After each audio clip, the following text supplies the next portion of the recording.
ஆதியாகமம் 26வது அதிகாரத்திலே ஒரு வேத பகுதியை நான் வாசிக்க விரும்புகிறேன். 12வது வசனத்திலிருந்து நான் வாசிக்கிறேன். ஈசாக்கு அந்த தேசத்தில் விதை விதைத்தான். கர்த்தர் அவனை ஆசீர்வதித்ததினால் அந்த வருஷத்தில் 100 மடங்கு பலனடைந்தான். அவன் ஐஸ்வர்யவானாகி வர வர விருத்தி அடைந்து மகா பெரியவன் ஆனான். அவனுக்கு ஆட்டு மந்தையும் மாட்டு மந்தையும் அநேக பணிவிடைக்காரரும் இருந்தபடியினாலே பெலிஸ்தர் அவன் மேல் பொறாமை கொண்டு அவன் தகப்பனாகிய ஆபிரகாமின் நாட்களில் அவனுடைய வேலைக்காரர் வெட்டின துறவுகளையெல்லாம் தூர்த்து மண்ணினால் நிரப்பி போட்டார்கள் என்பதாக அந்த வேத வசனத்தில் இருக்கிறது. அதை தொடர்ந்து வாசித்தால் தூர்த்து போட்ட துறவுகளை எல்லாம் அவன் திரும்பவும் தோண்டினான், அவன் திரும்பவும் உறுதிப்பட்டான் என்கிறதான காரியம் சொல்லப்பட்டிருக்கிறது. இந்த சபைக்கு ஆசீர்வாதமாக இந்த வார்த்தைகளை சொல்ல விரும்புகிறேன். 100 மடங்கு பலனடைந்த ஈசாக்கை போல இந்த ஊழியம் 100 மடங்கு வளர கர்த்தர் கிருபை தருவாரா. உங்களுக்கு ஆசீர்வாதமாக இந்த வார்த்தைகளை சொல்ல விரும்புகிறேன். 100 மடங்கு இயேசுநாதரை நம்புகிற அனைவரும் நீங்கள் வாழ, உயர, பெருக, பலுக கர்த்தர் கிருபை தருவாரா. இயேசுநாதரை நம்பினவர்கள் ஒரு நாளும் ஒரு காலும் ஓட்டாண்டியா போனதே கிடையாது. அது சத்தியம். இயேசுநாதரை நம்பினவர்களுக்கு உயர்வு உண்டு, வெளிச்சம் உண்டு, வளர்ச்சியும் உண்டு. இந்த ஈசாக்குடைய வாழ்க்கையில் அவன் அப்படி ஒரு வளர்ச்சி வளர்ந்தான். அவன் வளருவதற்கு காரணத்தை முதலாவது சொல்லுகிறேன். அதற்கு பிறகு அந்த வளர்ச்சியின் ஆசீர்வாத விளைவுகளையும் உங்களுக்கு சொல்லுகிறேன். சில நிமிடங்கள் மாத்திரம் நான் எடுத்துக்கொள்கிறேன். முதலாவது பாருங்கள், ஈசாக்குடைய வாழ்க்கைக்கும் வளர்ச்சிக்கும் ஆசீர்வாதத்திற்கும் காரணம் அவனுடைய பெயரை பாருங்கள். அவன் பெயர் ஈசாக்கு. சொல்லுங்கள், ஈசாக்கு. ஈசாக்கு. அந்த ஈசாக்கு என்கிறதான பெயருடைய அர்த்தம் என்னோட சொன்னால் புன்னகை, நகைப்பு என்பது அவனுடைய பெயருக்கு அர்த்தம். ஈசாக்கு என்று சொன்னாலே நகைப்பு. அந்த நகைப்பாக இருக்கிற, எப்படி நகைப்பு ஒரு மனிதனுக்கு சந்தோஷமாயிருங்கள் சந்தோஷமாயிருங்கள் என்று மறுபடியும் உங்களுக்கு சொல்லுகிறேன் என்று சிறைச்சாலையில் இருக்கிறதான ஒரு பவுல் சொல்லுகிறான். அந்த சந்தோஷம் எப்பொழுது வரும் என்று சொன்னால், இயேசுநாதர் உள்ள வரும்போது சந்தோஷம் தன்னால் வரும், சிரிப்பு தன்னால் வரும், மகிழ்ச்சி தன்னால் வரும். அதனால் ஈசாக்குடைய மகிழ்ச்சிக்கு காரணம் அவன் தகப்பனுடைய அழுகை, அவன் தாயினுடைய அழுகை. 25 வருஷம் காத்திருந்து பெற்ற புதல்வன் அல்லவா. நீ ஒரு புத்திரனை பெறுவாய் என்று சொன்னோடனே அந்த தாய் நகைத்தாள், சாராள் நகைத்தாள். அதுவும் நம்ம ஊர் பெண்களை மாதிரி கதவுக்கு பின்னால் போய் நின்று நகைத்தாள். சூப்பர் பொண்ணு. அவன் நகைத்தாள். நான் நகைக்கவில்லை என்று சொன்னான். ஏன்னு சொன்னால், எனக்கு ஒரு பிள்ளை பிறக்குமா, அது ஏளன புன்னகை. ஆனால் ஆபிரகாமோ விசுவாசத்தோடு அவனுக்காக அழுதான். இந்த தாயும் தகப்பனும் அழுது பெற்ற இந்த தவ புதல்வன் அவனுக்கு முன்பதாக இந்த வாக்குத்தத்தம் பெற்றதான 10 வருஷத்திலேயே ஆபிரகாம் சற்று விலகி ஆகார் என்கிறதான பெண்ணை திருமணம் செய்கிறான். அது மாம்சத்தின்படி திருமணம் செய்கிறான். அப்படி செய்தபடினாலே அதிலே வருகிறதான விளைவு இஸ்மவேல் என்கிறதான ஒரு குமாரன் பிறக்கிறான். ஈசாக்கு பிறக்கும் போது இஸ்மவேல் அவனை பார்த்து நகைத்தான், ஏளன புன்னகை பண்ணினான். அதிலே மிகவும் வருத்தப்பட்டாள் சாராள் என்று. இந்த சூழ்நிலைகளிலே அவனுக்கு ஈசாக்கு என்று பெயரிட்டு, நீ எப்போதும் சிரித்து கொண்டே இருப்பா, நீ சந்தோஷமாகவே இருப்பா. நான் உங்களுக்கு சொல்கிறேன், எப்போதும் சந்தோஷமாகவே இரு. சந்தோஷ குறைச்சலிலே இங்கே வந்திருக்கிறவர்களுக்கும் கர்த்தர் இன்றைக்கு அந்த சந்தோஷத்தை தருவாராக, அந்த நிறைவுகளை தருவாராக. சிலர் சிரிக்கவே மாட்டாங்க, வாய் முன்னே வச்சுக்கிட்டு இருப்பாங்க. மலேசியா பப்பாளி பழம் மாதிரி முகம் இருக்கும். மலேசியா பப்பாளி பழம் ரொம்ப நீளமாக இருக்கும். 6 மணிக்கு கிளாக், அந்த கிளாக்கில் அந்த முள் இருந்த மாதிரி இருக்கும். மேலே நெட்டம்புல், கீழே கட்டம்புல் இருந்த மாதிரி அப்படி முகத்தை வச்சுட்டு இருப்பாங்க எப்போதும். அப்படி இருந்தால் அதில் சந்தோஷம் வராது. கிளாக்கில் 9:15 எப்படி இருக்குது பாருங்கள், அப்படி முகம் இருந்தனா ஒரு சந்தோஷமாக இருக்கும். ஆமாம். அதனால் வீட்டை வச்சு ஆசீர்வாதம் கிடையாது. இந்த வீடு வடக்க பார்த்து இருக்கு. வடக்க பார்த்த வீட்டில் ஆசீர்வாதம். சரி, வீடு தெற்க பார்த்துருக்கு. எங்கள் வீடு இந்த அடுத்த தெருலாம் இருக்குது, அது தெற்க பார்த்து. வாய்ப்பு அப்படித்தான், பிளாட் அப்படி தான் கிடைக்குது. நான் தெற்க பார்த்து வீடை கட்டினேன். நான் என்னுடைய சொந்த ஊரில் எங்களுடைய வீடு கிழக்க பார்த்த வீடு.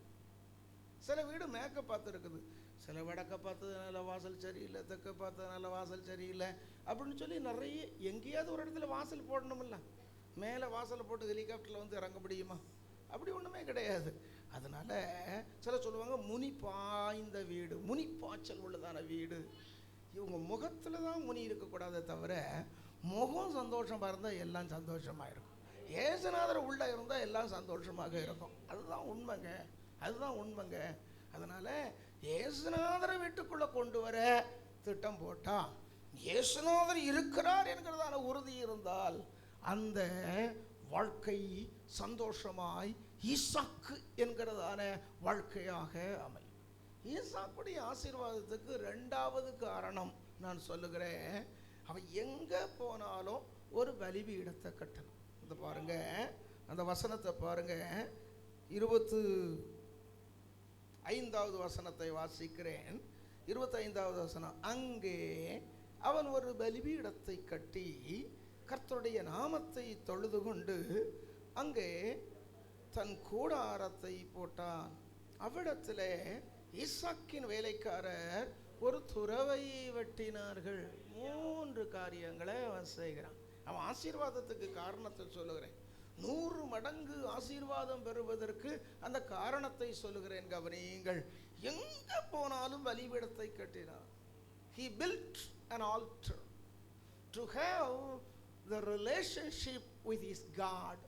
அவனுடைய தேவனோடு உறவை உறுதிப்படுத்த எங்கே போனாலும் ஒரு பலிபீடத்தை கட்டினான். அந்த பலிபீடம் கண்டிப்பாய் அவசியம், கண்டிப்பாய் அவசியம். பலிபீடம் கட்டாதவர்கள் இந்த பலிபீடத்தை கட்ட வேண்டும் என்று சொல்லுகிறேன். அந்த பலிபீடத்தை இன்றைக்கு நாம் ரட்சிப்பு என்று சொல்லலாம். அந்த ரட்சிப்பின் உறுதிக்கு அடையாளமாக பிதா குமாரன் பரிசுத்தாவியினாலே நாமத்தினாலே முழுகி ஞானஸ்நானம் எடுப்பதை சொல்லலாம். அதுதான் அந்த பலிபீடம் கட்டுகிறதான அனுபவம்.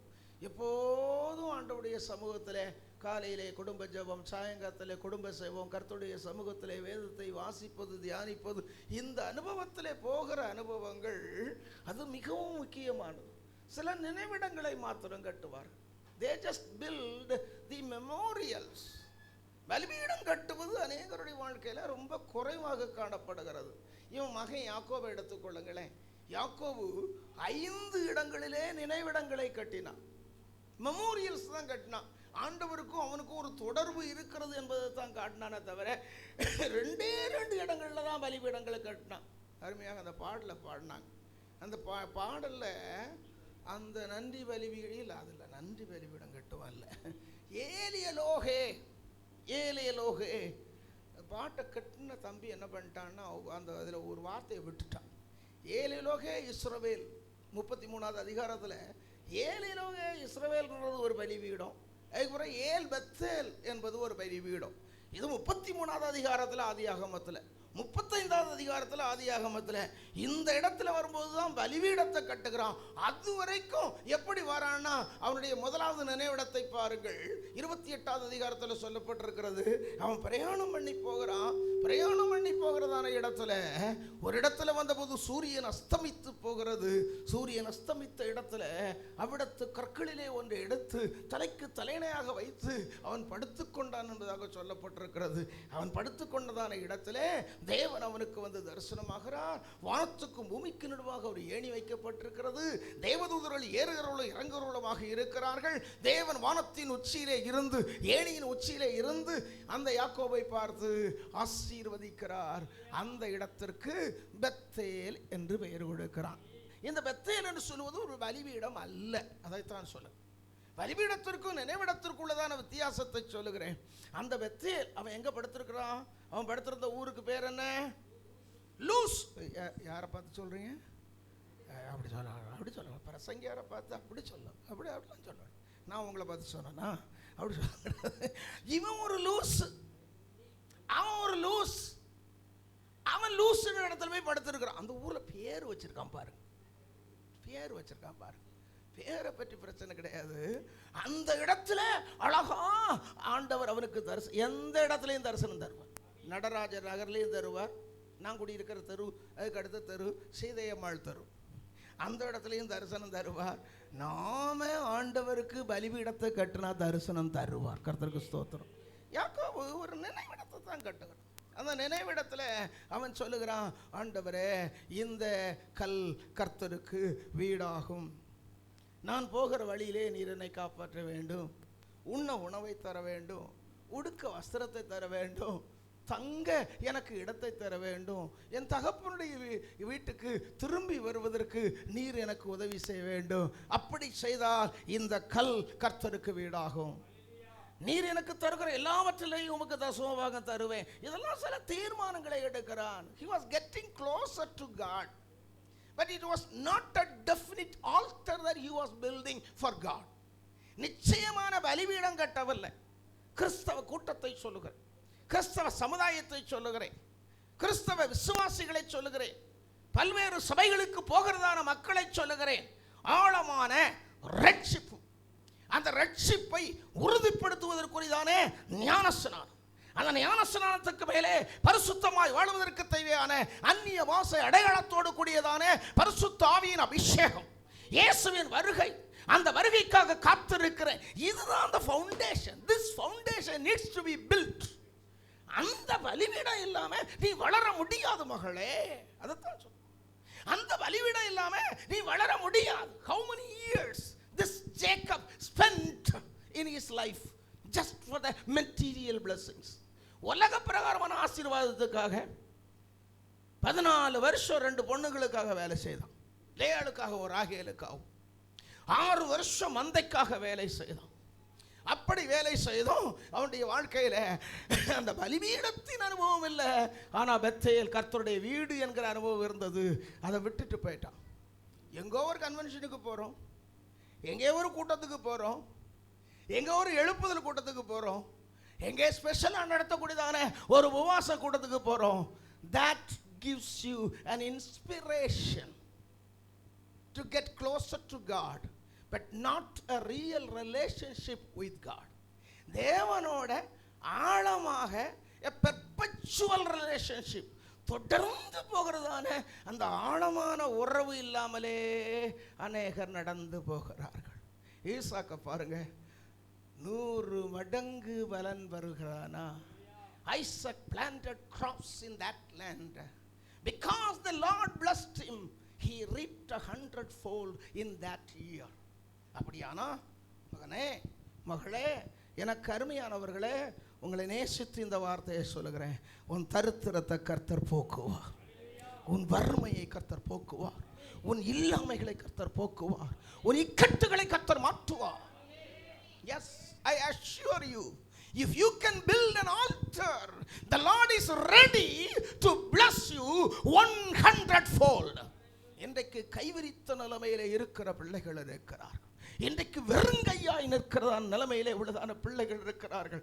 ஆனா உங்களுக்கு 100 மடங்கு ஆசீர்வாதத்தை கர்த்தர் தர வேண்டும் என்று சொல்லி நான் ஜெபித்து வந்திருக்கிறேன். அந்த பாரத்தோடு நான் ஜெபிக்கிறேன்.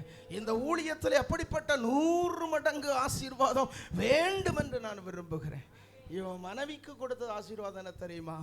எங்கள் சகோதரியே, நீ கோடானு கோடியாக பெறுவாய். My sister, May you increase 1000 upon 1000. அப்படிதான் அவளுக்கு ஆசீர்வாதம் கொடுக்கப்பட்டது. இந்த வருடத்தில் வந்திருக்கிற யாராகிலும் ஆசீர்வாதத்தை பெறாமல் போகவே கூடாது. ஒரு அழகுக்காக நான் பிரசங்கம் பண்ண மாட்டேன். அதுதான் என்னுடைய 40 வருஷ அனுபவ ஊழியத்தில் நான் சொல்லுகிறது. நான் தேவ செய்தியை கொடுக்குறேன். I bring God's message to you. It is not a sermon that I am preaching. அதனால நீ மெமோரியலை மாத்திரம் வச்சுட்டு போகாத, நினைவு சின்னத்தை மாத்திரம் வைத்து கொண்டு ஆங்காங்கே போகாத. எப்போதோ ஒரு எழுச்சி, ஒரு நியூ இயர் சர்வீஸில், புது வருட ஆராதனையில், டிசம்பர் மாதம் 31ஆம் தேதி எடுக்கிறதான தீர்மானங்களில் அப்படி போய்கொண்டே இருக்க வேண்டாம். No, let there be a definite experience with God, building an altar. இன்றைக்கு ஒரு பலிபீடத்தை கட்ட வேண்டும். இவன் அப்படி போயிட்டான், அதை விட்டுட்டு அப்படியே போயிட்டான். சிலர் போயிடுவாங்க, அப்படியே போயிடுவாங்க. இனி அடுத்த ஆண்டு விழா 29வது வருஷத்துக்கு வந்தாலும் வருவாங்க தம்பி. அப்படி அப்படி இருக்கக்கூடாது. அப்படி இட்ஸ் an everyday experience. ஒவ்வொரு நாளும் அப்படி போனோம். அதுக்கு பிறகு 20 வருஷத்துக்கு பிறகு திரும்பி வர்றான். திரும்பி வரும்போது அதுக்கு பிறகும் பலிபீடத்தை கட்டலை யாக்கோபு. அதுக்கு பிறகும் மிஸ்பா என்கிறதான இடத்துல அவன் வர்றான். லாபான் அவனை துரத்தி கொண்டே வருகிறான். துரத்தி கொண்டே வந்து அவ விக்கிரகத்தை அவ எடுத்து ஒளித்து வைத்து கொண்டு ராகேல் வரா. ராகேல்ங்கிறதான பேருக்கு ஆங்கிலத்தில் என்னங்க என்னங்க ரேச்சல், எரிச்சல் அப்படின்னு சொல்லி ஒருத்தர் சொல்றேன். ரேச்சல்னா என்னதான்? எரிச்சல். இவ எரிச்சல் அந்த விக்கிரகத்தையும் கையில் தூக்கிக்கிட்டே வர்றான். அப்படி தூக்கிட்டு வர்றான். அங்கே வந்து மிஸ்பா என்கிறதான இடத்துல ஒரு கற்குவியலை குவிக்கிறார்கள். that is not an altar.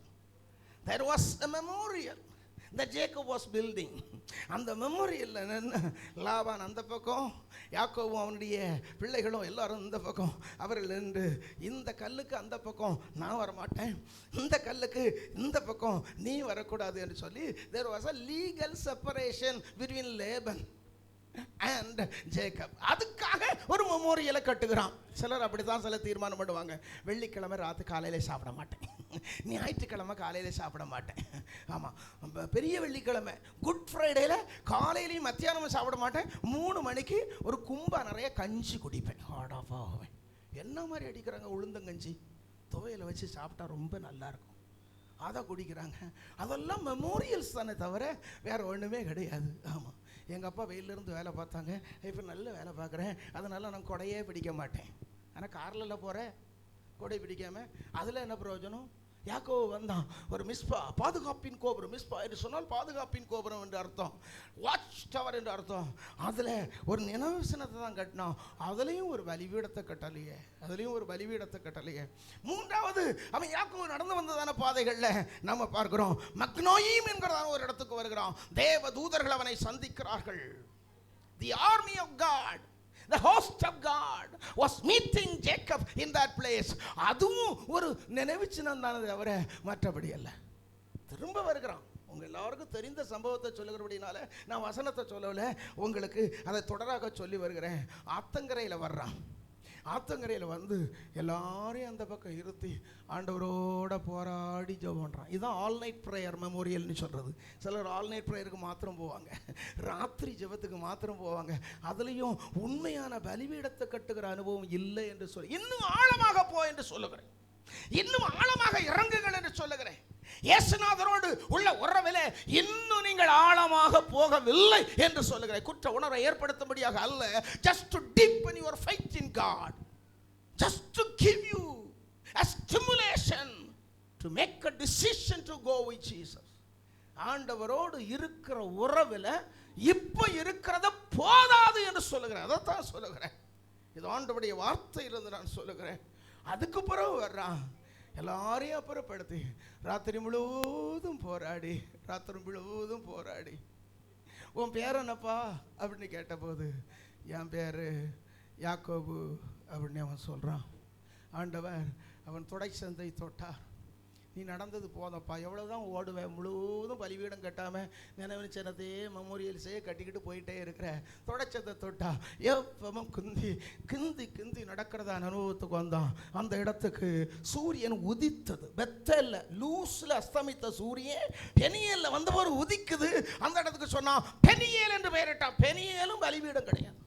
அந்த பெனியேல் என்று சொன்னால் தேவனுடைய முகம். இப்போ தேவனுடைய முகத்தை பார்த்துட்டப்பா, இப்போ கொஞ்சம் பாஷை வருது, இப்போ கொஞ்சம் அந்நிய பாஷை வருது, இப்போ கொஞ்சம் கூட்டத்துக்கெல்லாம் போகிறேன், இப்போ கொஞ்சம் பழைய லெவல்லாம் கிடையாது அப்படின்னு சொல்ல லெவலுக்கு தான் வந்திருக்கானே தவிர வேற ஒன்றுமே கிடையாது.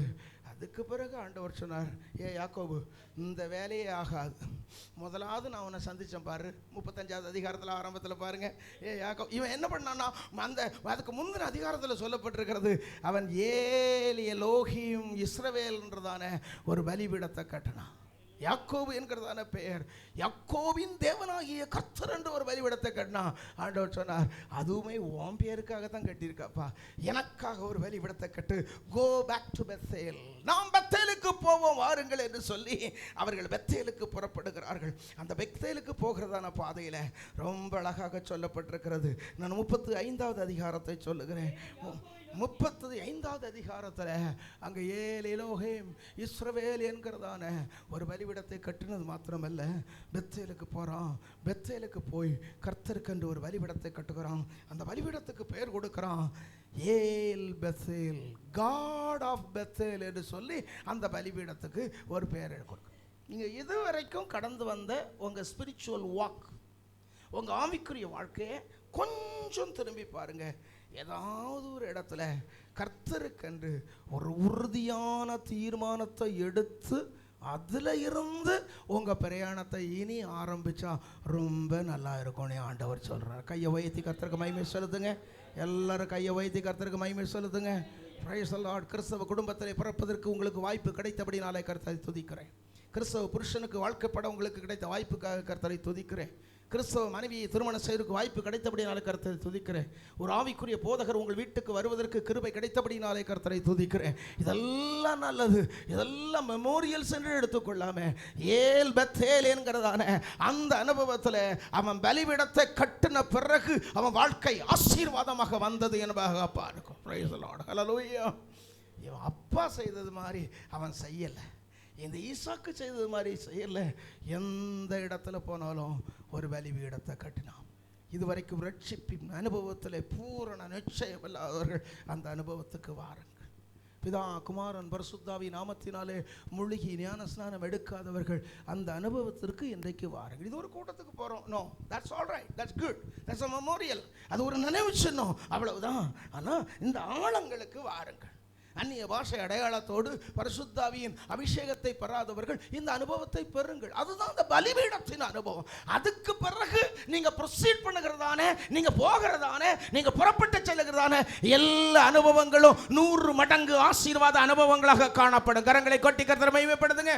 அதுக்கு பிறகு காணப்படுகிற எல்லா அனுபவங்களும் 100 மடங்கு ஆசீர்வாதம் கொண்டு வரும். It will bring 100-fold blessings in your life. Hallelujah. பலிபீடத்தை கட்டு மகனே, பலிபீடத்தை கட்டுங்கள் மகளே. பிள்ளைகளை, சிலருடைய பலிபீடங்கள் இன்றைக்கு தகர்க்கப்பட்டு போய் கிடக்கிறது. பாகாலின் தீர்க்கதரிசிகள் எலியாவுக்கு முன்பதாக பலிபீடத்தை தகர்த்து போட்டார்கள். கல்லுகளெல்லாம் பிடுங்கப்பட்டது. அந்திப்பலி செலுத்தும் நேரத்தில் என்னை கவனியுங்கள். அந்திப்பலி செலுத்தும் நேரத்தில் எலியா வந்து தகர்க்கப்பட்ட கர்த்தருடைய பலிபீடத்தை செப்பனிட்டான். ஹல்லேலூயா.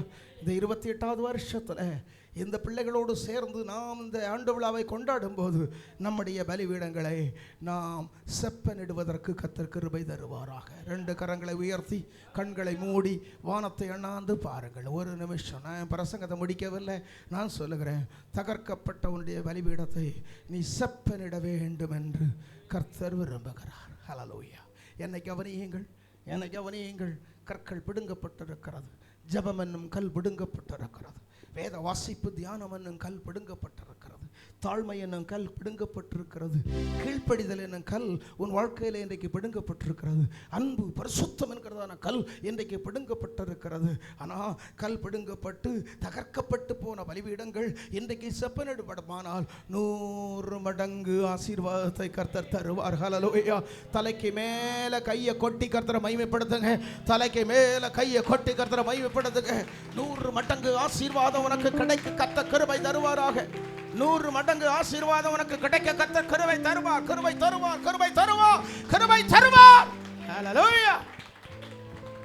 100 மடங்கு ஆசீர்வாதம் உங்களுக்கு வருவதற்கு கர்த்தர் கிருபை தருவாராக. ஹல்லேலூயா. தகர்க்கப்பட்ட பலிபீடத்தை நீ செப்பனிடு மகளே. திகிருதியான வேலை, பிஸி ஜாப் சிச்சுவேஷன், அது எங்களுக்கு தெரிகிறது. அது ஆண்டவருக்கும் தெரிகிறது. கஷ்டம், கவலை, எதிர்பாராத நெருக்கங்கள், இடுக்கங்கள், அவமானங்கள், இந்த சூழ்நிலைகள் எல்லாம் தெரிகிறது. ஆனால் என்ன இருந்தாலும் அதன் மத்தியில் இன்றைக்கு தகர்க்கப்பட்ட பலிபீடம் செப்பனிடுவதற்கு கொஞ்சம் நேரம் எடுப்போமானால் அக்னி வானத்திலிருந்து இறங்கி வரும். ஹல்லேலூயா. கர்த்தரே தேவன், கர்த்தரே தேவன், கர்த்தரே தேவன் என்கிற முழக்கம் எல்லா இடங்களிலேயும் கேட்பதற்கு கர்த்தர் கிருபை தருவார். கர்த்தரே தேவன் என்ற சத்தம் வீட்டில் கேட்கலையே, வேற ஏதோ சத்தம் கேட்டுட்டு இருக்குதே. எங்க பார்த்தாலும் வித்தியாசமான சத்தம் இல்லை கேட்குது. பலிபீடத்திலிருந்து கேட்கக்கூடிய சத்தம் கேட்கவில்லையே. அந்திப்பலி செலுத்துகிற நேரத்தில் எலியாவின் பலிபீடத்தை சுற்றி மக்கள் சத்தம் போட்டது போல கர்த்தரே சத்தம் என்கிற முழக்கம் எல்லா இடங்களிலேயும் முழங்குவதாக. Praise the Lord. Hallelujah. பலிபீடத்தை கட்டும் மகளே, அதில் நான் பிரியமாக இருப்பேன்னு சொல்லுகிறேன். நினைவு சின்னத்தை மாத்திரம் அங்கங்கே ஒரு சிலுவையில் ஒரு செயினை போட்டு சிலுவையை தொங்க போடுறதுனால அதில் ஒன்றும் வராது. பரிசுத்தம் அதில் ஒன்று. சிலுவைக்காக கர்த்தருக்கு தோத்துறோம். ஒன்றுமே போடாமல் இருக்குது, சிலுவையாவது போட்டுட்டு போறீங்களே, அதுக்காக கர்த்தருக்கு தோத்துறோம். ஆமாம், ஒன்றுமே போடாதுக்கு சிலுவையாவது தொங்குத, அதுக்காக கர்த்தருக்கு தோத்துறோம். கிறிஸ்துமஸ் தோறும் வீட்டில் மூளைக்கு மூளை நீ ஸ்டாரை தொங்க போடுறிய, நீ ஒரு ஸ்டாரே கிடையாது. நான் சொல்கிறேன். ஆமாம், ஸ்டாரில் பரிசுத்தம் இறங்காது, ஸ்டாரில் சண்டை தான் கிளம்பும். ஆமாம், ஊருப்பட்டவன் கண்கடியா லைட்டை போட்டிருக்கான் பாரு அப்படின்னு சொல்லி உன்னை சொல்லிக்கிட்டு போவானே தவிர அதெல்லாம் மெமோரியல்ஸ். ஆமாம், கிறிஸ்மஸுக்கு பலகாரம் செய்து எல்லா வீடுகளுக்கும் அப்படியே ஒரு கிறிஸ்மஸ் கேக்கெல்லாம் கொடுக்குறீங்களே, அதெல்லாம் மெமோரியல்ஸ்ன்னு சொல்கிறேன். அதெல்லாம் மெமோரியல்ஸ்ன்னு சொல்கிறேன். ஆமாம், வீட்டில் சிலுவையை தூக்கி வச்சாலும் மெமோரியல்ஸ். நீ என் தாசன், நான் உன்னை உருவாக்கினேன், நீ என்னால் மறக்கப்படுவதில்லை அப்படின்னு சொல்லி வீட்டிலலாம் வசனம் போட்டிருக்கீங்களே, Christ is the head of this house அப்படின்னு சொல்லி சாப்பிட்ற இடத்துலலாம் போட்டிருக்கீங்களே, அதில் என்ன இருக்குன்னு உங்களுக்கு தெரியாது. அதெல்லாம் மெமோரியல்ஸ். பலிபீடமே கிடையாது. பலிபீடத்தை கட்டு, அதெல்லாம் சொல்கிறேன்.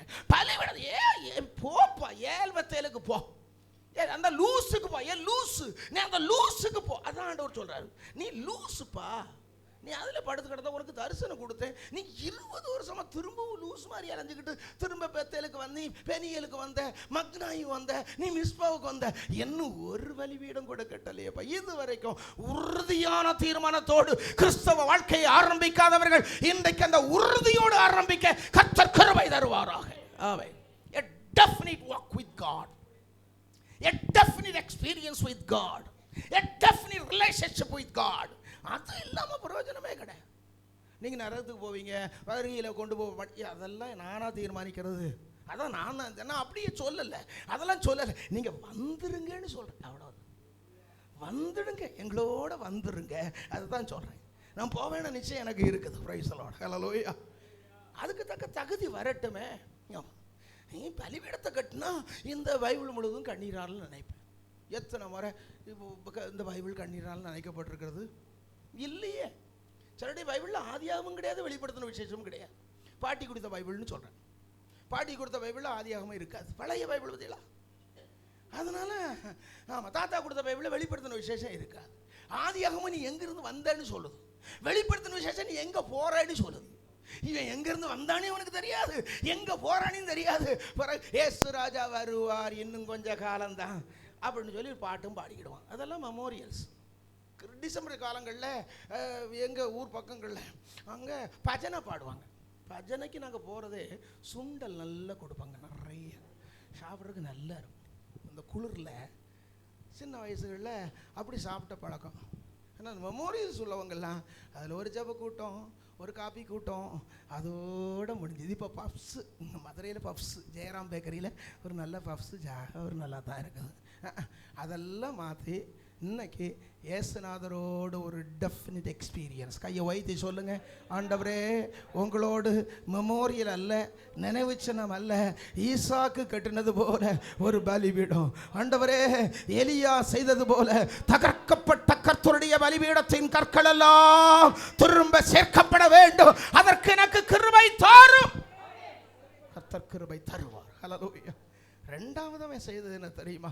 முதலாவது அவன் பேரை சொன்னேன், அவன் பேர் ஈசாக்கு. ரெண்டாவது சொன்னேன் அவன் பலிபீடத்தை கட்டினான்னு சொன்னேன். மூன்றாவது அந்த ஈசாக்கை குறித்து பார்க்குறதான சமயத்தில் அந்த 25வது வசனத்தில் பாருங்க, நான் வாசித்ததே, அங்கே ஒரு பலிபீடத்தை கட்டி கர்த்தருடைய நாமத்தை தொழுது கொண்டு அங்கே தன் கூடாரத்தை போட்டான். கூடாரத்தை போட்டான் என்று சொன்னா he set his priority right. Number 1 God, number 2 is his family. கூடாரத்தை போட்டான், என் குடும்பத்தை நான் பார்ப்பேன் என்று சொன்னான். அழகா சொல்லும். எப்படி குடும்பத்தை அவன் பாதுகாத்தான். அங்கே ஜன்னல் வழியாக பார்க்கிறான் அபிமெலேக்கு. அந்த பார்க்கிறதான சமயத்தில் ஈசாக்கு தன் மனைவியோடு விளையாடி கொண்டிருக்கிறான். இப்போ நம்ம ஊரில் ஜன்னலோட பார்த்தா அவன் தன் மனைவியோடு சண்டையிட்டு கொண்டிருந்தான். இதைத்தான் பார்க்க முடியுமே தவிர அந்த மனைவியோட அன்பாக இருக்கிறது, புருஷனோட அன்பாக இருக்கிறது, அப்படி அந்த இது இதுக்கே இடம் இல்லை, அந்த இதுக்கே இடம் இல்லை.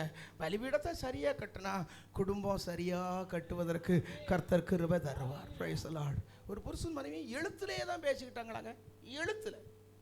எழுத்தில் பேசினா that worked out very well. நல்லா தான் போயிட்டு இருந்தது. எனக்கு இன்றைக்கு ஜாதி மல்லிகை பூ வாங்கி வரவும் அவன் எழுதி வைக்கிறான் அவன் டேபிளில். இவன் பயங்கர ஜாதி, அதனால் அவன் ஜாதி மல்லிகை பூ வாங்கிட்டு வார். அவன் எழுதி வச்சுட்டு போகிறான், எனக்கு உளுந்த வடை போட்டு வைக்கவும், உளுந்த வடை போட்டு வைக்கிறேன். அடுத்த நாள் எனக்கு பால் பாயசம் செய்து வைக்கவும் இவர் எழுதி வைக்க. இதெல்லாம் ஒழுங்காக நடந்துக்கிடுது. ஒரு நாள் காலையில் 5 மணி பஸ்ஸை பிடிக்கணும். இவர் ஏர்லி மார்னிங் 8 o'clock எழும்பி போகிறவர். அதனால இவர் எழுதி வைக்கிறார், காலையில் 5 மணி பஸ்ஸை பிடிக்க வேண்டும், என்னை 4 மணிக்கு எழுப்பி விடவும். 1 மாதம் ஒழுங்காக நடந்துருக்குற, அதனால எழுதி வைக்கிறார். காலையில் அவள் எழுப்பவே இல்லை. 6 மணிக்கு காக்கா சத்தம் கேட்டு எழும்புறார். அவர் திடீர்னு சத்தப்பட ஏய் அப்படின்னு கூட, சிலர் மனைவி அப்படி தான் கூப்பிட்றா ஏய் அப்படின்னு கூட. அவள் எல்லா பெண்களும் சொல்கிற மாதிரி என்ன கத்தாதுங்க ஒரே வார்த்தையில் முடிச்சுட்டான். நான் 4 மணிக்கு எழுப்பி விட சொன்னேன், ஏன் எழுப்பல? அவள் சில கத்தாதுங்க. உங்கள் டேபிளில் போய் பாருங்கள், 3:30 மணிக்கே எழும்பி போய்விடவும்னு சொல்லி நான் எழுதி வச்சுருக்கேன். அதை வாஸ்து பார்த்தீங்களா? நான் உருப்படுமா, குடும்பம் உருப்படுமா? கூடாரத்தை போட்டான், கூடாரத்தை போட்டான். எப்பா நீ டெஃபினிட்டாக பலிபீடத்தை கட்டுறா, கூடாரம் the tent will automatically be built. He pitched a tent.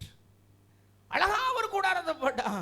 3வது என்ன செய்தானா, அங்கே அவனுடைய வேலைக்காரர் ஒரு துறவை வெட்டினார்கள். அதுக்கு பிறகு உன் வேலையை ஒழுங்கா பாரு, இயேசு பார்த்துக்கிடுவாருன்னு சொல்லி பேசாமல் வேலை பார்க்காம இருக்காது. சோம்பேறியாக இருக்காது, கஞ்சி கிடைக்காது. ஆமாம், சோம்பேறியாக இருக்காது. இயேசுநாதரை கும்பிடு, பலிபீடத்தை கட்டு, நினைவிடத்தில் நிற்காத, ஆழமா போ, குடும்பத்தில் ஒரு நல்ல கிறிஸ்தவனாக வாழு. அதுக்கு பிறகு நீ வேலையை கண்ணும் கருத்துமாக செய். The Lord will multiply your blessings. 100 மடங்கு ஆசீர்வாதத்தை ஆண்டவர் தருவார். அவனுக்கு ஆசீர்வாதம் வந்த விதத்தை சொல்லுறேன். என்னோட நேரம் முடிகிறது. அவனுக்கு எப்படி ஆசீர்வாதம் வந்ததுன்னு சொல்கிறேன். முதலாவது அவனுடைய பெருக்கம், பிள்ளைகளிலே பெருக்கம். பிள்ளைகளிலே பெருக்கம். அந்த ஆசீர்வாதம் அப்படி வரும். பிள்ளைகளிலே அந்த ஆசீர்வாதத்தை கர்த்தர் தருவாராக. பிள்ளைகளுக்காக 4 காரியங்களுக்காக ஜெபம் பண்ணுங்கள். பிள்ளைகளுடைய ரட்சிப்புக்காக ஜெபம் பண்ணுங்கள். சின்ன வயதில் பிள்ளைகளுடைய ரட்சிப்புக்காக ஜெபம் பண்ணுங்கள். 2வது பிள்ளைகளுடைய பாதுகாப்புக்காக ஜெபம் பண்ணுங்கள். தீர்க்க ஆயுசுக்காக, கீழே விழக்கூடாது, கல்லடி வெட்டுக்காயும் படக்கூடாது, விபத்துகள் வரக்கூடாது, அப்படி ஜெபம் பண்ணுங்கள். 3வது பிள்ளையுடைய படிப்புக்காக, வேலைக்காக ஜெபம் பண்ணுங்கள். 4வது பிள்ளையுடைய எதிர்காலத்துக்காக ஜெபம் பண்ணுங்கள். கையை உயர்த்தி எல்லாரும் பிரைஸ் தி லார்ட், ஹல்லேலூயா. பிள்ளைகளிலே பெருக்கம். எல்லாரும் வலது கரத்தை உயர்த்துங்க. பிள்ளைகளிலே 100 மடங்கு பெருக்கம் உண்டாக வேண்டும். Hallelujah. There shall be an increase in the life of my children in every area. என் பிள்ளைகளில் 100 மடங்கு. நல்ல கண்ணீரோடு ஜெபம் பண்ணுங்க. நல்ல கண்களை மூடி ஜெபம் பண்ணுங்க. ஆண்டவரே 100 மடங்கு பெருக்கம், 100% increase in the life of my children in every area. Hallelujah. ஆண்டவர் அப்படி தருவாரா? கவனியுங்கள், என்னை கவனியுங்கள். அவளுடைய கர்ப்பத்திலே 2 பிள்ளைகள் மோதிக்கொண்டார்களாம். 40 வயசுல கல்யாணம் அவனுக்கு, 60 வயசு வரைக்கும் பிள்ளைகள் இல்லை. 20 வருஷம் பிள்ளைகள் இல்லாத ஈசாக்கு, நீங்க வாசித்து பாருங்க, 20 வருஷம் பிள்ளை இல்லை. ஈசாக்கு தன் மனைவிக்காக ஜெபம் பண்ணினான். கர்த்தர் அவன் ஜெபத்தை கேட்டான். நீங்க உங்க புருஷனுக்காக பண்ற ஜெபத்தை கேட்பார். நீங்க உங்க மனைவிக்காக பண்ற ஜெபத்தை கேட்பார். அதுல கண்டிப்பா பதில தருவார். ஹல்லேலூயா. பிள்ளைகளிலே பெருக்கம் உண்டாகும். 2வது எதிலே பெருக்கம் உண்டாயிற்று என்று பாருங்கள். 2வது அந்த தேசத்திலே விதை விதைத்தான். எந்த தேசத்திலே? அந்த அதிகாரத்தை வாசித்து பார்த்தா பெலிஸ்தியருடைய தேசத்திலே விதை விதைத்தான். பெலிஸ்தியருடைய வாழ்க்கை முறை என்ன? அவர்கள் விருத்த சேதனம் இல்லாதவர்கள். பெலிஸ்தியர் யார்? விக்கிரக ஆராதனை உள்ளவர்கள். பெலிஸ்தியருடைய ஊரை பற்றி முக்கியமாக சொல்ல சொன்னால் கோலியாத்து வாழ்ந்ததான உலகம். கிறிஸ்தவர்களை, யெகோவாவை வணங்குகிறதான மக்களை அருவருத்ததான ஒரு தேசம். அந்த தேசத்தில் குடி. நான் மதுரையில் குடியிருக்கிறேன். இந்த மதுரையில் கோச்சடை பகுதியில் குடியிருக்கிறேன். கோச்சடையில் இதே நடராஜ நகரில் குடியிருக்கிறேன். என் தெரு பேர் சீதையம்மாள் தெரு. இந்த அடுத்த தெரு பின்னால் பார்த்தீங்கன்னா சீதையம்மாள் தெரு. இந்த தெருவில் கர்த்தரனை ஆசீர்வதித்திருக்கிறார். நீ எங்கே விதைத்தாலும், எந்த ஊரில் இருந்தாலும், கர்த்தருக்கு பயந்து நீ பலிபீடத்தை கட்டியிருந்தால், நினைவு சின்னம் அல்ல, நீ பலிபீடத்தை கட்டியிருந்தால் கர்த்தர் உன்னை ஆசீர்வதிப்பார். Praise the Lord. Hallelujah. Praise the Lord. 20 வருஷம் பிள்ளை இல்லாத மனைவிக்கு கர்த்தர் பிள்ளைகளை கொடுத்தார். அப்படிப்பட்ட பாக்கியம் இல்லாதவர்களுக்கு இன்றைக்கு கர்த்தருடைய வார்த்தை கடந்து வருகிறது. கர்த்தர் உன்னை ஆசீர்வதிப்பார். உன் குடும்பத்திலே புத்திர சந்தானத்தை கர்த்தர் கட்டளையிடுவாராக. ஆசீர்வாதங்களை கர்த்தர் கொடுப்பாராக. கர்த்தருக்கு ஸ்தோத்திரம். ஹல்லேலூயா, பிரைஸ் தி லார்ட், ஹல்லேலூயா. ஈசாக்கு அருமையாக சொல்லப்பட்டிருக்கிறது. அந்த தேசத்தில், விக்கிரகாராதனை நிறைந்த தேசத்திலே, ஆண்டவரோடு உடன்படிக்கை பண்ணாத தேசத்திலே, அரக்கர்கள் வாழ்ந்ததான் அந்த தேசத்திலே அவன் எந்த ஊர்ல விதைக்கலாம், அந்த வருஷத்திலே 100 மடங்கு பலம் அழைத்தான். அது பஞ்சமுள்ள வருஷம். எந்த பஞ்சமா இருக்கட்டுமே, எந்த பஞ்சமாக இருக்கட்டுமே, எக்கனாமிக்கல் ரிசெஷன் வரட்டுமே, உனக்கு ஒரு நாளும் பஞ்சம் வராது. உனக்கு ஆசீர்வாத குறைவு வரவே வராது. இந்த சபை ஊழியக்காரரையும் குடும்பத்தையும் நான் அப்படி ஆசீர்வதிக்கிறேன். வரக்கூடிய வருஷத்திலே அப்படிப்பட்ட பெருக்கங்கள் உண்டாவதாக. 1 மடங்கு விதைத்தா அவன் 100 மடங்கு அவன் பலனடைந்தான். Price the Lord. 3வது அவனுக்கு பெருக்கம் என்ன தெரியுமா? அவன் எங்கெல்லாம் துறவு வெட்டினானோ, சித்னா ஏத்னா பல துறவுகளை வெட்டினா, எல்லாம் தூர்த்து போட்டார்கள். சண்டை சச்சரவுகள் ஏராளம் இருந்தது அவனுடைய வாழ்க்கையில். உன் வாழ்க்கையில் உள்ளதானே எல்லா சண்டைகளையும் சமாதான கேடுகளையும் கர்த்தர் இந்த வருஷத்தில் மனச்சஞ்சலங்களை மாற்றி மிகுந்த சமாதானத்தை தருவாராக. கரங்களை கொட்டி கர்த்தரை மகிமைப்படுத்துங்க. நல்ல கரங்களை கொத்தி கர்த்தரை மகிமைப்படுத்துங்க. ஹல்லேலூயா, பிரைஸ் தி லார்ட், ஹல்லேலூயா. அவர்கள் தூர்த்து போட்டார்கள், சித்னா என்று பெயரிட்டான். அவர்கள் தூர்த்து போட்டார்கள், ஏத்னா என்று பெயரிட்டான். நிறைய சொல்லி இருக்குது. கடைசியில் வரும்போது அவர்கள் இன்னொரு துறவை வெட்டினார்கள். அதை குறித்து அவர்கள் ஒன்று வாக்குவாதம் பண்ணவில்லை. எனவே ரெஹோபோத் என்று பெயரிட்டான். ரெஹோபோத் என்று சொன்னா பிராட் பிளேஸ். ஓ, விரிவான இடம். ஒரு பெரிய இடத்தை கர்த்தர் உனக்கு தருவார். கையை அசைச்சு கர்த்தரை தோத்திரம் பண்ணுங்க. கையை நல்லா அசைச்சு கர்த்தரை தோத்திரம் பண்ணுங்க. ரெஹோபோத்தின் ஆசீர்வாதம், விசாலத்தின் ஆசீர்வாதம். ஹல்லேலூயா, விசாலத்தின் ஆசீர்வாதம். நீ நெருங்கி இருந்த நாட்கள் போதும், நீ ஒடுங்கி இருந்த நாட்கள் போதும், நீ நெருக்கப்பட்ட நாட்கள் போதும், நீ கண்ணீர் வடித்த நாட்கள் போதும், நீ கவலையோடு இருந்த நாட்கள் போதும், நீ ஊரை விட்டு துரத்தப்பட்ட நாட்கள் போதும். கர்த்தர் மாற்றுவார், இயேசுநாதர் மாற்றுவார்.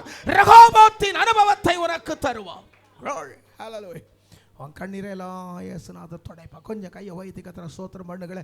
ஸ்தோத்திரம் ஆண்டவரே, ஸ்தோத்திரம் ஆண்டவரே. நல்ல ஸ்தோத்திரம் பண்ணுங்க, நல்ல ஸ்தோத்திரம் பண்ணுங்க. இயேசுநாதர் கண்ணீரை துடைப்பா. உன் பகையெல்லாம் மாறும். ஹல்லேலூயா. உன் புருஷன் உன்னை சேர்த்துக்கொள்ள வருவான். பிரைஸ் தி லார்ட், ஹல்லேலூயா. துரத்தப்பட்ட மகள் வீட்டுக்கு வருவாள். ஹல்லேலூயா. துரத்தப்பட்ட மகன் வருவான். ஹல்லேலூயா.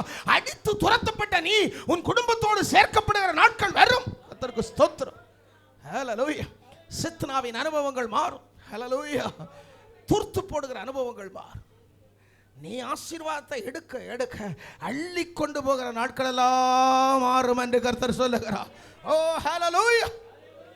ரெஹோபோத் விசாலத்தின் அனுபவங்களை கர்த்தர் உனக்கு. ஒடுங்கி நடக்கிறாய மகளே, நெருங்கி நடக்கிறாய, இடுக்கமான இடத்துல போயிட்டு இருக்கிறிய, நீ போக முடியுமா என்னென்ன தெரியாமல் இருக்கிறிய. இல்லை, இந்த ஆகஸ்ட் மாதத்துக்கு பிறகு கர்த்தர் ஒரு புதிய வாசலை திறக்கிறதை நான் சொல்லுகிறேன். கர்த்தர் ஒரு புதிய பாதையை காட்டுகிறதை நான் சொல்லுகிறேன். உனக்கு ரெஹோபோத்தின் ஆசீர்வாதம் வருகிறதை நான் பார்க்கிறேன். இந்த ஊழியத்திலே ரெஹோபோத்தின் ஆசீர்வாதங்கள் வருவதாக. கர்த்தருக்கு ஸ்தோத்திரம். அப்படிப்பட்ட நிறைவுகள் உண்டாவதாக. ஹல்லேலூயா. 4வது ஆசீர்வாதத்தை சொல்லுகிறேன். அந்த வசனத்தை வாசித்து நான் உங்களோடு ஜெபிக்க விரும்புகிறேன். பிரைஸ் தி லார்ட், ஹல்லேலூயா. கீழே வருகிறதான சமயத்தில் 23வது வசனத்தில் இப்படி சொல்லப்பட்டிருக்கிறது. 23வது வசனத்தில் 22வது வசனத்தில் 32வது வசனத்தை வாசிக்கிறேன். 32. அந்நாளில் தானே ஈசாக்கின் வேலைக்காரர் வந்து தாங்கள் துறவு வெட்டின செய்தியை அவனுக்கு அறிவித்து தண்ணீர் கண்டோம் என்றார்கள். அதற்கு சேபா என்று பெயரிட்டான். ஆகையால் அந்த ஊரின் பெயர் இந்நாள் வரைக்கும் பெயர்சபா எனப்படுகிறது. பெயர்சபா என்று சொன்னால் 7 wells, 7 கிணறு என்று அர்த்தம். 7 கிணறு. பெயர்சபா என்று சொன்ன அர்த்தம் என்ன? அதாவது சேபான்னு சொன்ன கிணறு, பெயர்சபான்னு சொன்னால் 7 கிணறு. ஒரு கிணத்தை வெட்டினான். ஒரு துறவை வெட்டினா 7 கிணறு புறப்பட்டு வந்தது. கையை கொட்டி கர்த்தரை மகிமைப்படுத்து. Hallelujah. Multiplication of blessings. Hallelujah. நீ ஒரு ஆசீர்வாதத்துக்காக ஜெபம் பண்ணா 7 ஆசீர்வாதம் தொடர்ந்து வரும் என்று கர்த்தர் சொல்லுகிறார். விடாம கையை கொட்டி கர்த்தரை மகிமைப்படுத்துங்க. 7 ஆசீர்வாதம் one after another, one after another, one after another, one after another will follow you. பலிபீடத்து கட்டு. மெமோரியல்ஸோட நிற்காத, நினைவு சின்னத்தோட நிற்காத, ஆல் நைட் ப்ரேயரோட நிற்காத, ஒரு உபவாச ஜெபத்தோட நிற்காத. ஆமாம், ஒரு பக்கம் வேதாகமத்தை வாசிக்கிறதோட நிற்காத, ஒரு சின்ன காணிக்கை கொடுக்கறதோட நிற்காத. பலிபீடத்தை கட்டுகிற ஆழமான அஸ்திபாரம் இன்றைக்கு உன்னிலே ஆரம்பிக்குமானால் கர்த்தர் 100 மடங்கு உன்னை ஆசீர்வதிப்பார். Go one step forward in your Christian walk with God. இப்படிப்பட்ட எல்லா ஆசீர்வாதங்களையும் உங்களுக்கு கர்த்தர் தருவாராக. எளிமையை நிற்போம். கின்ஸ்டன் குடும்பம் முன்னாலே வரும்படியாக கேட்கிறேன். ஹல்லேலூயா. அவர்களுக்காக நான் ஜெபிக்க விரும்புகிறேன். Price the Lord. ஹல்லேலூயா. கின்ஸ்டனுடைய குடும்பம் முன்னாலே வரும்படியாக கேட்கிறேன். நம்ம எல்லாரும் சேர்ந்து இந்த ஊழியக்கார குடும்பத்துக்காக ஜெபம் பண்ணுவோம். Praise everybody please stand to your feet. Hallelujah. Hallelujah. Hallelujah. இந்த பிள்ளைகளுக்காக ஜெபிக்கிற ஒரு வாய்ப்பு. Praise the Lord. Hallelujah. Praise the Lord. 100 மடங்கு ஆசீர்வாதத்தை. ஹல்லேலூயா. Praise the Lord. சகோதரி வந்து பிரியமானவனே என்கிற பாடலை பாடும்படியாக கேட்குறேன். இது எல்லாருக்கும். ஹல்லேலூயா. Praise the Lord. ஹல்லேலூயா. பிரியமானவனே, உன் ஆத்துமா வாழ்வது போல நீ எல்லாவற்றிலும் வாழ்ந்து சுகமாயிரு என்ற வார்த்தை. அம்மா இருக்கிறாங்களா? ஹல்லேலூயா. அம்மா, தங்கச்சி. Praise the Lord. ஹல்லேலூயா. தங்கச்சி பார்த்தனே. Praise the Lord. ஹல்லேலூயா. பாஸ்டர்மா இருக்கீங்களா? Praise the Lord. ஹல்லேலூயா. குடும்பத்தின் அங்கத்தினர் மற்றவர்கள் வாருங்கள். Price the Lord. ஹல்லேலூயா. பிரியமானவனே, உன் ஆத்துமா வாழ்வது போ நீ எல்லாவற்றிலும் வாழ்ந்து சுகமாயிரு மகனே. பிரியமானவளே, உன் ஆத்துமா வாழ்வது போ நீ எல்லாவற்றிலும் வாழ்ந்து சுகமாயிரு மகளே. ஹல்லேலூயா. Hallelujah. Hallelujah. Hallelujah. Hallelujah. Hallelujah. Hallelujah. Hallelujah. Hallelujah. ஹல்லேலூயா. இயேசுவின் இரத்தம் ஜெயம். இயேசுவின் நாமத்துக்கு மகிமை. வல்லமையுள்ள இயேசுவின் நாமத்துக்கு ஸ்தோத்திரம். ஸ்தோத்திரம். ஸ்தோத்திரம். ஸ்தோத்திரம். ஸ்தோத்திரம். வல்லமையுள்ள இயேசுவின் நாமத்துக்கு ஸ்தோத்திரம். ஸ்தோத்திரம். ஸ்தோத்திரம். சர்வ வல்லமையுள்ள பிதாவே, அன்பின் தகப்பனே, இந்த மகனுக்காக ஜெபிக்கிறேன் ஆண்டவரே. இந்த மகனை நீ ஆசீர்வதிக்க வேண்டும் என்று ஜெபிக்கிறோம். கர்த்தாவே, தாயின் கர்ப்பத்திலே உருவாவதற்கு முன்னமே அநாதி காலமாய் நீ தெரிந்து கொண்ட தயவுக்காக உமக்கு ஸ்தோத்திரம். நிறைவான ஆசீர்வாதத்துக்கும் நித்திய மகிழ்ச்சிக்கும் அநேகரை கட்டுகளில் இருந்து விடுவிப்பதற்கும் அபிஷேகம் பண்ணி கொண்டு வந்த தயவுக்காக ஸ்தோத்திரம். இப்பொழுது 100 மடங்கு ஆசீர்வாதம் கிடைக்க வேண்டும் என்று நான் ஒப்பு கொடுத்து ஜெபிக்கிறேன் ஆண்டவரே. உமக்கு ஸ்தோத்திரம். இந்த மகளுக்காக ஜெபிக்கிறேன் ஆண்டவரே. அப்படிப்பட்ட ஆசீர்வாதம் நிறைவாய் கிடைப்பதாக பிள்ளைகளுக்காக நான் ஜெபிக்கிறேன். ஒப்பு கொடுத்து ஜெபிக்கிறேன் கர்த்தாவே. குடும்பத்தின் அங்கத்தினர்களுக்காக ஜெபிக்கிறேன். இயேசுவின் நாமத்தின் ஆசீர்வாதம் இந்த பிள்ளைகள் மேல் நித்திய காலமாக பேர்சபாவின் ஆசீர்வாதமாக வந்து பெருக வேண்டும் என்று ஜெபிக்கிறோம். கூடாரத்தை போடுகிற ஆசீர்வாதமாக வந்து வெளிதப்பட வேண்டும் என்று நாங்கள் ஜெபிக்கிறோம்.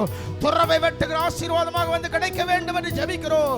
ரகோபோத்தின் ஆசீர்வாதமாக வந்து கிடைக்க வேண்டும் என்று ஜெபிக்கிறோம்.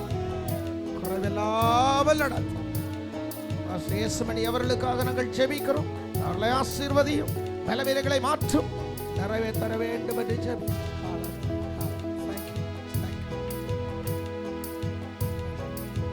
இப்பொழுது உங்களுக்காக ஜெபிக்க விரும்புகிறேன். இப்பொழுது உங்களுக்காக நாங்கள் ஜெபிக்க விரும்புகிறேன். ஹல்லேலூயா. 100 மடங்கு ஆசீர்வாதம் வேண்டும் என்று சொல்லுகிற எல்லாரும் கரங்களை உயர்த்துங்கள். 100 மடங்கு ஆசீர்வாதம். கண்ணீரோடு பலர் இந்த செய்தியை கேட்டுக்கொண்டிருந்ததை நான் பார்த்தேன். நினைவு சின்னங்கள், மெமோரியல்ஸ் என்கிற இடத்திலிருந்து நீ ஆல்டர் என்கிறதான எல்லைக்கு நீ கடந்து போக வேண்டும் என்று கர்த்தர் விரும்புகிறார். நீ ஆல்டர் என்கிற இடத்துக்கு நீ கடந்து போக வேண்டும் என்று கர்த்தர் விரும்புகிறார். நீ 5 இடத்துல மெமோரியல்ஸை கட்டினாலும் 5 இடத்துல நினைவு சின்னங்களை கட்டினாலும் எங்க பலிபீடத்தை கட்டுகிறாயோ அங்கேதான் ஆசீர்வாதம் ஆரம்பிக்கிறது மகளே, அங்கேதான் ஆசீர்வாதம் ஆரம்பிக்கிறது. எத்தனையோ வருஷங்கள் இந்த ஊர்ல இந்த பட்டணத்தில் இருந்தாகி விட்டது, ஆனா இன்னும் பலிபீடத்தை கட்டவில்லை. ஆனா இன்றைக்கு அந்த ஆழமான அனுபவங்களை கர்த்தர் உங்களுக்கு தருவாராக. கரத்தை உயர்த்தி இருக்கிற அத்தனை பேர் மேலும் 100 மடங்கு ஆசீர்வாதம், கோடானு கோடியாய் பெருகிற ஆசீர்வாதத்தை கர்த்தர் தருவாராக. ஆண்டவரே, அந்த ஆசீர்வாதத்தை தான் வியாதிகளுக்கு விலக்கி காத்துக்கொள்ளும். நெருக்கத்துக்குள்ளே கடந்து போகிற பிள்ளைகள், இடுக்கமான பாதையில கடந்து போகிற பிள்ளைகளுக்கு ரகோபோத்தின் ஆசீர்வாதத்தை சொல்லி ஜெபிக்கிறேன். ரகோபோத்தின் ஆசீர்வாதத்தை சொல்லி ஜெபிக்கிறேன். அது அப்படியே வருவதாக. ஆண்டவரே, உமக்கு ஸ்தோத்திரம்.